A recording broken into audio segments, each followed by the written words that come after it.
So, today we're going to talk about a story that's about way more than just a game. We're going to dive into the tragic death of University of Maryland football player Jordan Mcnair and what his story tells us about a really deep, really troubling systemic problem at the very heart of college football. And we're just going to start with this quote because honestly, it says it all. This was said by a program booster after McNair's death. It just perfectly nails this culture of blame shifting that we're about to get into. Just keep this quote in the back of your mind as we go. All right, so let's set the scene here. This whole thing kicks off with a workout at the University of Maryland. It should have been routine, something these guys do all the time, but it ended in absolute tragedy. So on May 29th, Jordan Mcnair, a sophomore lineman, collapses during a team workout.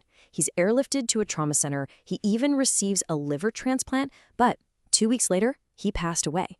I mean, think about that. A young man died at practice. Now, in the aftermath, the university president, Wallace Lowe, says something you almost never hear. He says the university accepts legal and moral responsibility. Look, universities just don't do this, ever. For a second, it really felt like maybe this time things would actually be different. But yeah, that hope didn't last long. That admission of responsibility, it basically lit a match and ignited absolute chaos, revealing this deep, toxic split within the whole university community. And this slide just lays it out perfectly. On one side, you've got the president of the entire university saying, "We take moral responsibility." And on the other, you have powerful program boosters literally telling newspapers that McNair himself was to blame. The whiplash here is just incredible. And this just led to total, absolute chaos. So check this out. First, the Board of Regents, they actually go over the president's head and bring the coach back. The backlash was immediate and fierce. Players walked out of team meetings, students protested, the pressure was immense. And in less than 72 hours, bam, the president reverses course and fires the coach for good. Look, the story at Maryland is just awful. But here's the really scary part. This isn't just a one-off tragedy. This story is just one piece of a much, much bigger and frankly scarier picture. 30. Just let that number sink in for a second. Since the year 2000, 30 college football players have died from workouts. That's almost 2 players every single year for 2 decades. This isn't some rare accident, right? This is a pattern, a deadly one. So you have to ask, what is going on? How does this keep happening? Well, the answer, a lot of the time, points to the strength and conditioning coaches. They operate with this incredible amount of power and very little accountability, creating the exact kind of toxic environment we saw at Maryland. And do you want to see a masterclass in dodging responsibility? Just listen to this quote from the legendary coach Bobby Bowden, whose own player died in a workout back in 2001. It's just a perfect example of the kind of verbal gymnastics coaches use to create distance from what happened. And there's actually a playbook for how this works. It's a simple little rhetorical trick. Step 1, you start with I. Step 2, you mention the terrible thing that happened, the death. But step 3, and this is the key, you cram as many words as you possibly can between those two things. The hope is that by the end of the sentence, the listener has kind of forgotten who was ultimately in charge.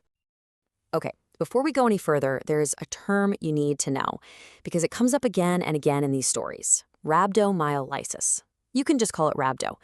It's this severe condition caused by extreme overexertion, and it's a terrifyingly common threat here. So let's look at another case. This one's from the University of Iowa, and honestly, it's just staggering. One workout hospitalizes 13 players with rhabdo. So was the strength coach, Chris Doyle, fired? Nope, not even close.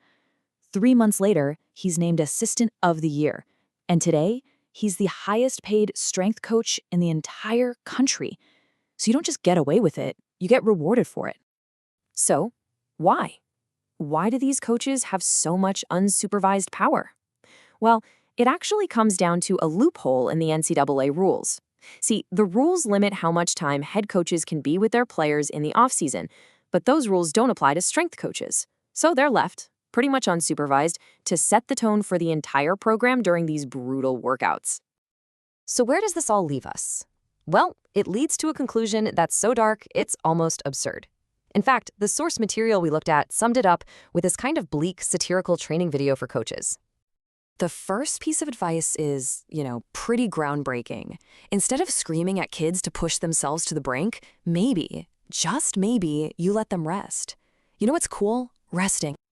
And here's another nugget of coaching genius. Hey, remember water? Yeah, it exists. I mean, the fact that this even needs to be said, it just tells you everything you need to know about how basic, fundamental neglect is at the very core of this whole problem. And this right here, this is the final, brutal, sarcastic point. You can't live vicariously through these incredible athletes if they're dead. It's the ultimate absurdity, right? The very people you're supposedly building up are being put in mortal danger for what? A tough culture? Which really just leaves us with one final question. It's the big, glaring contradiction at the heart of this whole messed up system. All this effort, all this money, all this pressure to win, but if you can't even manage to keep your players alive while you're doing it, what is the point?